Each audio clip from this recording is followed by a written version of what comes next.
Clifton, thank you so much for joining me on Misunderstood here in Boca. So glad to be here. So it's a long time coming. I met you, I guess last year when our kids were looking. 2 years ago. Is it 2 years ago now? Mm-hmm. When our kids were looking at school. And immediately when you see you and your wife, you just think, wow, look at these two gorgeous people that are both very fit.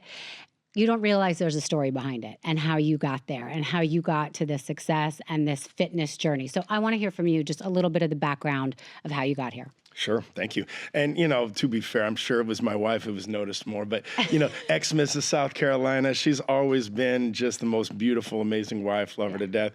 But my journey, to get where I am is a little different. She married me as a ripped up, I'd say, fit guy. And year one, I gained 50 pounds. Wow. She'll say that's because of her, because she's great. She loved to cook and make me desserts. But long story short, I spent the next 12 years as a big, strong, fat guy. Now, I've always been in the gym. I've always been obsessed with the gym. But again, had the belly and it justified, my fatness by how strong I was. Right. Explain a little bit to our listeners, though, your obsession with the gym, because you did touch on it a little bit with me personally about your childhood and how you got to the point where you realized the way you looked would affect the way you thought people would treat you. 100%. Wow. Man. Wow. Is that okay that I asked you? No, it is. It hits you sometimes, Yeah. I was a very, very dramatic case of bullying. And it was hard. I'm going to plug the Shriners Children's Hospital. They saved my life. Wow. I should be a crippled, messed up guy right now. And they took me on. I come from a broke family. They changed my whole life. One day they will get a very large check from me. So I always get a little emotional. But my answer to bullying is, as my dad gave me of the Arnold Schwarzenegger biography when I was 14. Yeah. And as I read this book, I was inspired. I said, maybe if I build my body, bullies won't pick on me. Yeah. And sorry, I didn't plan on getting emotional, but that's exactly what happened. It's a long story, but the short story is I changed my life very quickly at 14 years old. I went from short, fat, and made fun of to big, strong, and grew tall because of the gym and changed my whole life, but those traumas and that mental health, that's really the longer part of the journey, Right. for me. And as I became an adult and, got married and gained all the weight, and got into that business and the stresses and dealing with, kids and marriage and problems, just really had a mental health problem and medicated with food. Right. So my wife and I are ex-Mormons. Oh, wow. Yeah. So we didn't drink alcohol till I was 33. She was 30 years old. Oh, wow. Our very first drink, we did that together. But in the meantime, food was our drug. Right. And I guess that's what I had to realize. And I became obsessed with biochemistry and metabolism. And I realized that food is actually, and I'm not being metaphorically speaking, it's the worst drug. And especially with the way food scientists have got involved in our food these days. Right. Okay, so I want to get into that, but obviously you can attest, as I think a lot of people can, when you're in your teens, it's easy to hit the gym, change your body. It goes quicker. I don't know that foods affect us when we're teens as much. Maybe they do. I don't know. You'll tell me the science.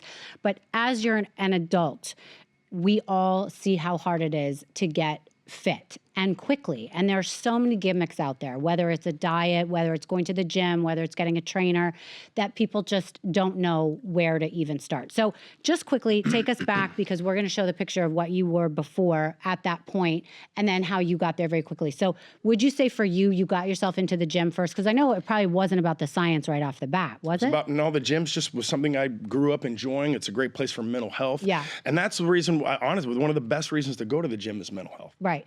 So I know so many people, we were talking about this before, that go to the gym religiously, but their body doesn't change. Why is that? So I preach this all the time. I say 95% of people in a gym never change.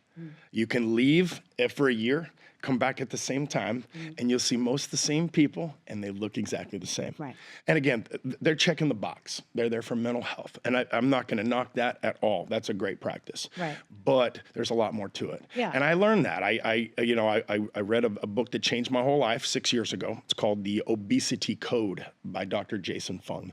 And it was basically a medical book, but I studied the hell out of it because I actually believed, like I was alluding to, that it wasn't physical, it was mental. I believed I had an issue. I mean, many of us have been in that situation where we've had a great diet day, we've worked out, we get to 10 o'clock at night, and you know, as you're turning the lights off in the kitchen, you see the pantry. I don't know about y'all, but I demolished a box of cereal at 10 p.m. after a great freaking day of weight. And it's like, why?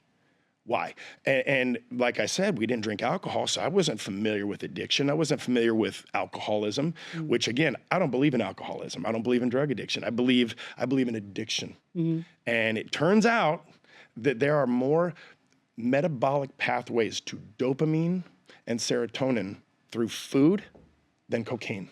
Wow. So I realized that the short of it is I realized I'm an addict and I'm medicating my problems with dopamine. And that's really the key. I know I'm going to jump around here, but when we're cocaine, dopamine, sex, dopamine, chocolate is leptin, which is a precursor to dopamine. Right.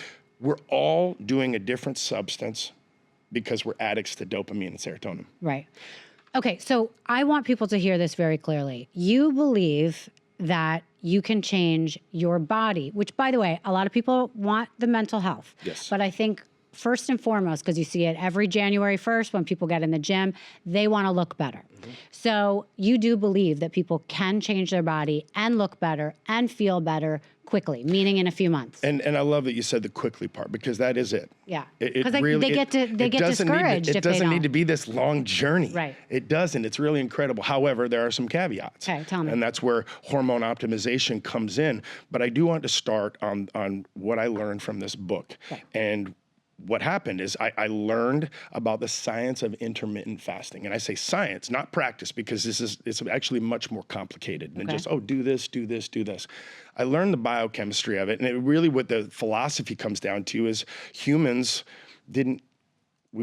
we didn't have, back in caveman days, we didn't have refrigerators. We didn't have pantries. We didn't have airplanes to fly us fruit from across the world so that we could have our daily fruit. Yeah. These are all lies told to us. I mean, one of the worst things ever told is eat small meals throughout the day. That brings in the science of insulin. And I liken insulin to cocaine.